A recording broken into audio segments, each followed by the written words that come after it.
So my name is Chandler Givens. I am the head of consumer privacy at Avast. Avast is, by numbers, the largest consumer cybersecurity company in the world. A little bit about my background. About 5 years ago, I co-founded and then was CEO of a data privacy startup in Baltimore, Maryland, called TrackOff. We were acquired by Avast about 9 months ago. And before that, I was a privacy and technology attorney in Chicago. Today, what I want to talk about is, well, what I want to convince you of, I should say, is that the cybersecurity industry needs to play a bigger role in setting the standards with regards to how user data is collected and processed. And in making that argument, what I want to talk to you about is the deficiencies that exist in current laws and laws that are being proposed right now. I also want to talk about some of the challenges we have with the notice and choice model of consent with respect to user privacy. And then I want to try to move towards a discussion about a framework that we might be able to discuss in future conversations over the next few days. I'll start in a somewhat unusual place, though, which is to talk about class action lawsuits, which I know is strange for a cybersecurity conference, but I'm sure most of you are familiar with class actions, and a lot of you have probably received a notice form like this in the mail telling you that you're entitled to some compensation from a class action lawsuit. Well, you might wonder, where the hell do these class actions come from? Well, the data breach litigation that you see in the news, it might be a member of a class, like you're seeing here on the screen, the notification, usually come from the news. What lawyers do is they read about a large data breach, and then they get together in a room and they eat sandwiches and they talk about how quickly they can file the lawsuit and what the legal theory should be. And with data breach litigation, the primary theories that lawyers use they're called torts. It's a civil wrong in the law, right? And you're all probably familiar with the term negligence. So one of the most common claims that are brought in these data breach litigation lawsuits is negligence claims. And what they'll say is this: we don't have all the information about what happened here, but on its face, it looks like this company has been negligent because it hasn't adhered to whatever standard of care should have been adhered to avoid a situation like this happening in the first place. What's really, really challenging about these data breach cases is that there are no official standards for the courts to look to prove that a company has not adhered to them, right? There is no standard for the collection and handling of user data if you're just talking purely about the behavioral information space. So we could have a conversation about HIPAA or PCI DSS, and there's rules that govern that type of data collection and processing, but not general behavioral data collection. And the second problem with that, well, let me stop here.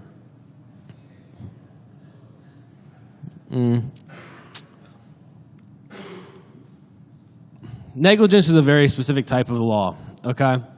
And the boundaries of negligence are really defined generally by courts, not by statute, not by laws. But if you look at the privacy laws of the United States too, there's a ton of problems with trying to bring cases under them. And I want to talk to you about that, just give you a quick story. In a past life, I ran a team of attorneys and engineers, and to make it a very abridged version, we basically were tasked with finding out who was violating privacy laws and then figuring out a way to sue them. And you might say, well, how did you guys do that? Well, I can tell you one way we did it. In a clean environment, we would examine hardware devices, software, using just commonly available packet analysis software like Wireshark, and we would see what information was being transmitted. We would then determine whether or not that information comported with the consent screens that the user agreed to. This is fairly superficial, I know, but this is where the things would start. In this case in particular, there was a situation where a camera application would ask the user, do you want to allow the camera application access to your geolocation? And even if the user said no, the lawsuit alleged, that information was still transmitted back to the mothership. And so that's only the first part of the story, though. The second part is you have to find sound legal claims to bring this lawsuit. One of the most common laws that we would use is a law called the Electronic Communications Privacy Act. This is also commonly referred to as the Wiretap Act, which you've probably heard of. In a nutshell, the Wiretap Act says you cannot unlawfully intercept or access information without a person's consent, okay? This law and this area of law is incredibly complicated and confusing. One, you have a bunch of lawyers trying to figure out technical issues, which is never a good idea. But two, and this is, I'm being cute here, but what we would do as lawyers is we would basically systematically test different jurisdictions and different theories under these federal laws to determine what was working in what venue. Kind of like the Raptors in Jurassic Park testing the electric fence. But the law is incredibly complicated. Let me talk to you about why that is. And to make that point, I've put up here what we call the elements of a claim that you have to make under the Wiretap Act. So if you just read along here, you can read, one, you have to prove that the party intentionally accessed, and then two, a facility through which an electronic communication service is provided. So here's the question for the group. As a show of hands, who here has an explanation for a situation where a facility through which an electronic communication service may be provided has been accessed? Does one come to mind to you? Just show of hands. Anyone have any ideas what that? All right, a couple of you. Okay, put your hands down. I'm sure there are great answers. It means nothing. It's absolute nonsense. This language comes from a statute that was written in 1986. And the people who wrote this were legislators and lawyers. And it actually means it's meaningless. It has now been interpreted by dozens and dozens of judges in courts since 1986. But even if you go back and look, for example, at the legislative history of this bill, it's very challenging for the people who are describing the law when they're writing it to explain what it actually means, okay? Why am I saying all this? I'm saying this because my view is that history is going to repeat itself. No matter what law we enact in the United States, and there's a big push right now for new sweeping privacy legislation, the law will never be able to keep pace with the advancement of technology over time. It's just a losing battle because we're going to continue to run into these situations where the law will be written. Doesn't matter what the words are of the statute, lawyers will find a way around it based on the new technology being used.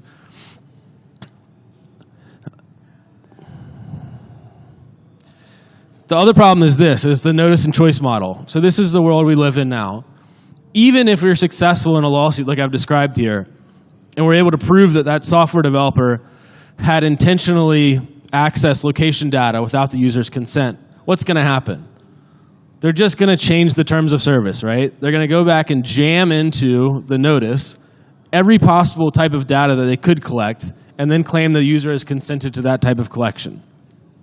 We all know that no one reads these things. You know, the Supreme Court justices have admitted they don't read them. So no one is reading them. What we're doing is we're treating the symptom, not the cause here, right? The cause of the problem is the misuse of user data. And the symptom of it is companies just start packing in more terms into a consent notice because they want to cover their ass. Another problem is that the companies that are engaged right now in lobbying for new privacy legislation or to set standards, to create new standard-setting organizations, are the very same companies that are most involved in the mass collection and commercialization of user data. You know, noticeably absent from this conversation are any big cybersecurity companies, mid-sized cybersecurity companies, small cybersecurity companies, talking about the proper way that information should be collected, processed, shared, or sold.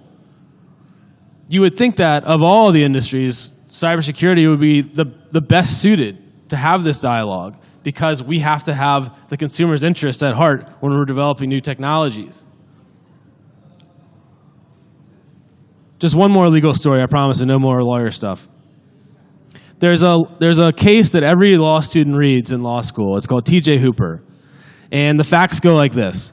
There's two tugboats off the coast of New Jersey, and they're towing two barges that are filled with cargo. There's a big storm. It's 1932, just to set the scene, a very dark and stormy night. 1932, big storm. Cargo goes down because of the storm. It's all lost. The barges sink, okay? Well, the owners of that cargo, they sue the tugboat company, and they say, you guys were negligent. And one of the reasons we know you're negligent is because we know you don't even have radios on your boat. And if you had radios on your boat, remember this is 1932, if you had radios on your boat, then you would have been warned of the storm. We never would have lost our cargo. And so the tugboat company says this, look, we understand that the governing body of tugboats, whatever the hell that is, says that we're supposed to have radios on our boat. We accept that. But it's not standard practice. There's only one company, one tugboat company in the country that actually keeps radios in all their boats and would have been protected and safe from the storm. And the court in this famous case, so every lawsuit knows this because the court creates what's called a duty of care. The court says, look, although only one company is doing this, it's reasonable and cost-effective measure, and that's the duty of care you have to protect your client's cargo. Therefore, you were negligent. And so, although the case is used to describe this principle of duty of care, what's really interesting to me about this case is to think about the fact that the court said, and this is still the case today, not only is this a standard set by your governing body, but there is a company doing it. So there's a proof of concept that exists in the world. And so the reason I'm saying this is that as we move to the next part of the discussion, we're talking about the role that cybersecurity companies should play in this discussion. It's not enough that we set the standard. I think that we have to prove the model as well. We have to be the companies that are engaged in collection of user data and the responsible treatment of user data so that when the time comes, and I promise you, because I've lived in this world, when attorneys are involved in lawsuits and are having to convince a court that a standard exists, they'll say, here's the standard, and here's a company that's proved the model. And that's very convincing, compelling evidence. And that has a normative function in society. The next part is harder for me because, truth be told, I'm really not an expert in cybersecurity. You know, I spent my life in data privacy, but these things are related but distinct. You know, I was kind of inspired by Daniel's discussion earlier, and I think maybe this could be part of a larger framework discussion. But I completely stole this from Sunil. We were kicking around some ideas a few weeks ago, and I was trying to think of how this conversation would end. And it occurs to me that we really need a whole new framework to think about how we're processing, treating user data.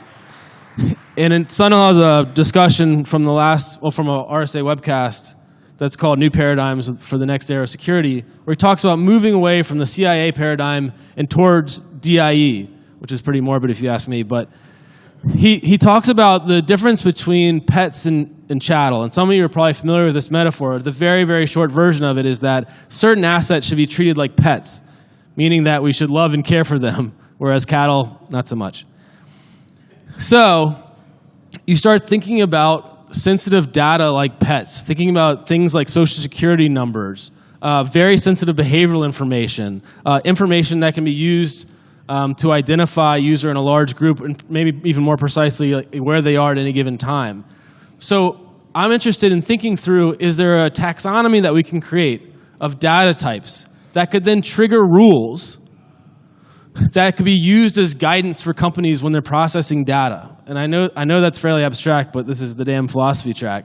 So you start thinking through that, and maybe the rules could then describe the variance of ephemerality that should exist with those assets based on that taxonomy. And I know I'm just saying a bunch of words now, but the idea is, you know, if you're looking at assets that are being collected by a company, you look at the purpose for which they're collected, then you then categorize that type of data, and then you have rules for the architecture of that system that dictate the ephemerality of the system so that the assets disappear quickly over time. And again, this is something that I think this group should be talking through and having dialogue about to set the standard, but then also I think we have to live by it. I mean, the fact of the matter is, if we're not leading this discussion, someone else will, and I think we've seen where that's gotten us today.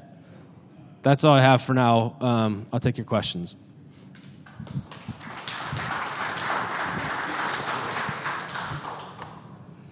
All right.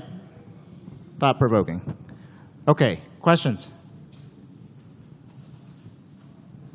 How's it going? RJ Friedman. I'm CEO of Day One Cyber. Like a lot of us in this room, I think I make a lot of money off of the fact that there are a lot of these regulations, so it might be a little ironic that I would probably argue against having any regulation. And to bring that up, I'll talk about something that's not cybersecurity related at all.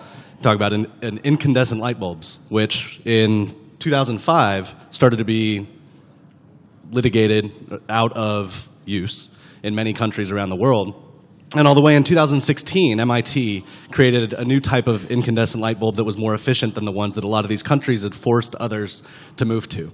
Point being that government sucks and it's slow, and it will never keep up with our technology, our knowledge or know-how. And so when today we go and we can regulate something into best practices or standards and say that, you know, tomorrow, if you don't have this, you're going to be negligent, and we're going to blame you for the fact that a bad guy did a bad thing, even though it's not your fault at all.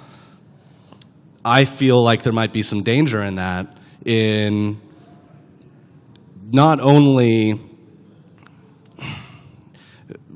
making it very difficult to abide by those standards because all companies differ, but then also I think that it could help dissuade people from being innovative, because we have to abide by these standards. Well, why think of new things? Because you can't think outside of the box. And so anyway, I'm just curious if you see the point that I'm making, and how you might get around some of those dangers, I think, of killing innovation, but through the government. Right, sure. Well, it's a good question, RJ. One, I think I need to be clear about something. What I'm not advocating for here is a regulatory solution to the problem. What I'm saying is that as a group, collectively the cybersecurity industry should be setting standards that aren't codified in law. So it's a living thing, right? And I think because of the profile of the people who are in our industry, we can weigh the guidance that we issue with the desire to remain innovative, right? The fact of the matter is, whether you like it or I like it or not, this is already happening, right? So we're not going to be able to roll things back. Right now, in this type of litigation, they're pointing to other standards we didn't create, and it's getting very, very messy. So I would rather that we control the narrative than have some other group control it, because again, I think that we have the best interests of the users at heart in ways that other industries don't. Not to be too sappy about it, but it's a really, really good question, RJ. And I don't want to regulate you out of business. Don't worry. Hi, Evan Wolf. I'm also an attorney. Before I was a lawyer, I'm a partner at Kroll Mooring. Before I was that, I ran red teams for a living, so I went from the good side to the bad side. And I won't stand next to you, because in Texas, two attorneys standing next to each other is like target practice. I love brother use die model, but I guess I think about sort of how we regulate data a little differently, because I think we're still, at least I'm not smart enough. I guess none of us are smart as Neil, but I'm definitely not smart enough to come up with a regulatory model for that. But what I do know is we know how to regulate sort of two areas that we've gone through historically. And the first is when we had this problem with automobiles, and we had people that were dying because we didn't have safety glass, didn't have seat belts, and we quickly figured out that, well, companies that are building this infrastructure need to build better automobiles, need to have better automobiles, and states need to put things like speed limits together, and we even need to have ISO standards around things like asphalt. And so I think if we're going to start regulating security, and we want to get past the blame the victim mentality that we're in right now, it needs to start with regulating the infrastructure around it. And so what that means is, like, the $200 crack tops at Best Buy will no longer be able to be purchased. And companies will have to replace routers more than every 10 years or whatever the current dwell time is. But the other piece of this is what we got out of and what we've been able to learn as a country around oil pollution. We regulate oil pollution in the same way we should be regulating actual data troves, which is when a company wants to start, and I guess this is appropriate to say in Texas, I usually say this in DC, but when you want to start drilling for oil, and you want to start then exploring an oil field, you actually have to have a certain amount of insurance, and that insurance is tied to the amount of oil that's potentially at risk here. We all know if you're a company that has 100 records, or if you're Netflix that has a couple 100,000 or a couple million records, the risk factor changes. And this is where I think the insurance market, and thinking about how we've gotten by with the Oil Pollution Act and creating a regulatory model based on what is the level of risk. So if a company is going to start building or exposing more data or possessing more data, they should have a higher risk threshold. And so I'm sure, once again, Sunil's smarter than I am, so I'm sure he'll be able to figure out how to bring those 2 points into the die model. But those are two things I've been thinking about. Thanks for speaking. Thank you. Okay. All right. Any comments on that, Chandler, before? Okay. All right. how is this different from GDPR? I think a lot of us do business in Europe. That is a regulatory framework which covers customer data, regardless of if that's for a product, if that's for business intelligence, if that's for a security incident response. So let me answer that, because I think my conversation I had with Chandler was around if you're a company and you choose to create a data pet, if you choose to create a data pet, then GDPR is the equivalent of the SPCA or the Humane Society or pet control that's going to say, if you let your pet out the door and attack somebody, or you lose it, then we're going to come and penalize you. So the perspective I have with CCPA and GDPR and a whole bunch of other privacy legislation is, if you create a data pet, we will hold you accountable. However, is there a framework that lets us easily create data cattle, okay, where I don't care about the confidentiality of this information because it goes away very quickly? Is there some sort of framework that we can devise that helps guides organizations towards creating more data cattle and less data pets, okay? With a clear understanding that if you choose to create a data pet, then I'm going to give you a certificate of adoption that you have to then protect this pet for the lifetime of that pet. And if you fail to do so, then there's this big thing called GDPR that's going to hit you on the head.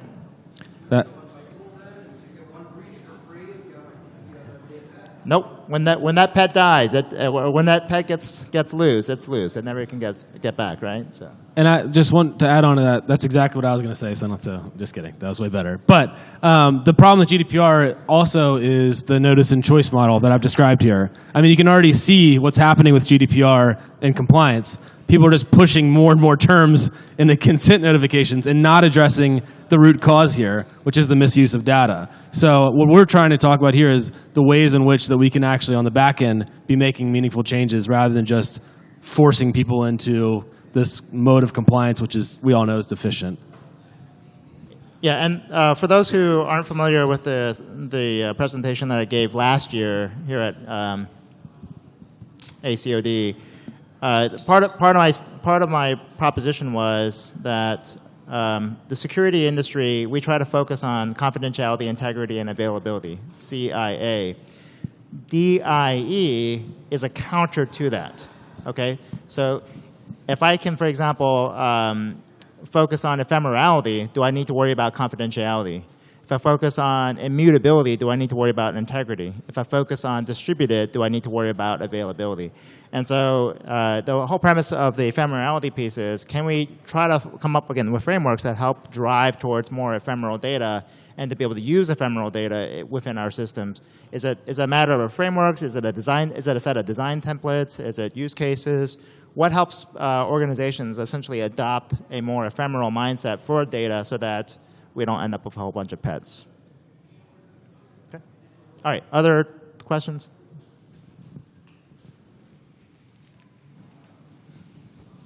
Hi, this is Swati. As I was kind of thinking through this, say this idea was to be executed in reality. You didn't say it explicitly, so I don't want to put words in your mouth, but did want to check to see, are you talking about maybe moving more towards an engineering mindset for data to see how we can sort of put this through in code and see if we could build large-scale products to solve this? Are you kind of thinking in terms of that, or is this strictly a framework or a checklist? Is it that, or is it more towards engineering?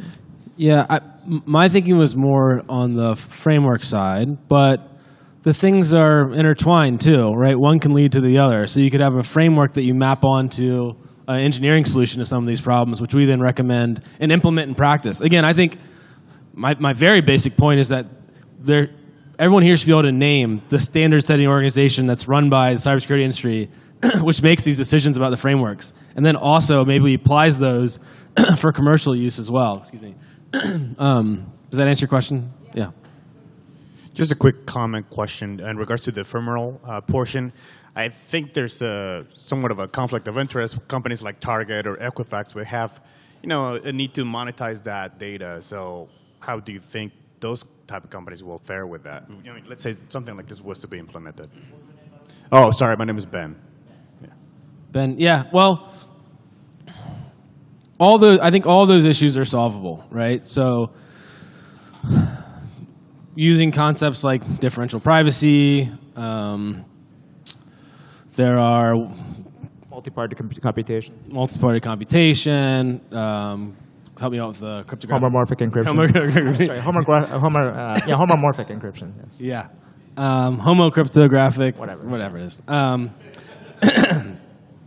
And so these things we have to think through is my point. And I don't have a great answer for you right now, but the state of the art with respect to de-identification and aggregation, it's pretty poor with respect to behavioral data. So I really think there's a lot of room here to elevate the standard, right? Where we are now with the way that data is treated by these large corporations, as you know, is pretty abysmal. So there's a lot of room for improvement. It's probably not going to get to perfect, but again, there's a lot of room to improve right now. And the problem actually will get worse for the near term because things like machine learning are very data hungry. And as a result, you end up with more data pets. Machine learning will create more data pets for the time being. And until we have and actually, funny thing is, the people who are steeped in machine learning want to get off of data pets because they don't want to have to hold all this data. It's the way that we do machine learning today is very data intensive. And we all believe that there's a much more elegant way to do it where it doesn't require as much data as we need today. So for the time being, we're just going to be creating more data pets until things like GDPR and CCPA convince us to go a different way.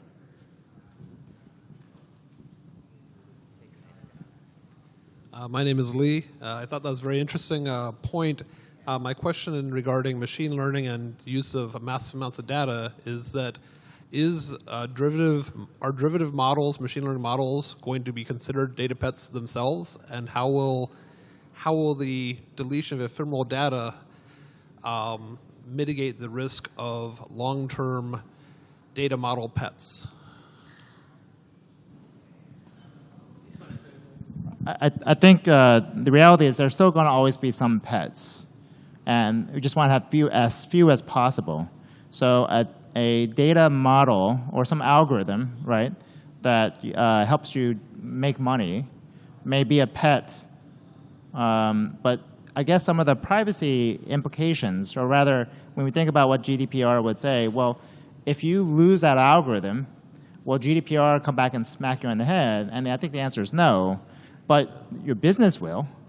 Well, the counterpoint to that is that if you have the model that you create with, let's say, 10,000 units of personal data, and you'll get slapped by GDPR, is that one slap for loss of one data model, or is that 10,000 slaps for the personal data that was used to create that model? Yeah, Intel has done some really interesting work in this area. They've proposed privacy legislation. I don't agree with all of it, but they have these very detailed definitions of what privacy risk entails. And they actually contemplate data generated via AI and ML and how that information should be treated as opposed to primary data, essentially. And it all comes back to the risk posed by the data. That's the center of gravity for Intel, is basically what are the potential adverse consequences of this information being used in different scenarios. So I think if you start with the end in mind, maybe you could back into a technological solution, but it's a very good, interesting question. And I would add, one of my concerns with thinking through this is, and this relates to RJ's question too, is how can we do this in a way that doesn't stifle innovation such that we start to lose the race with AI and ML relative to other countries where they don't have stringent privacy laws like China, Russia, et cetera, because we all know here that whoever has the most data really has a huge competitive advantage. So again, we have to have this balancing act between preserving the privacy of user data versus making sure not to stifle innovation. I'm totally with that.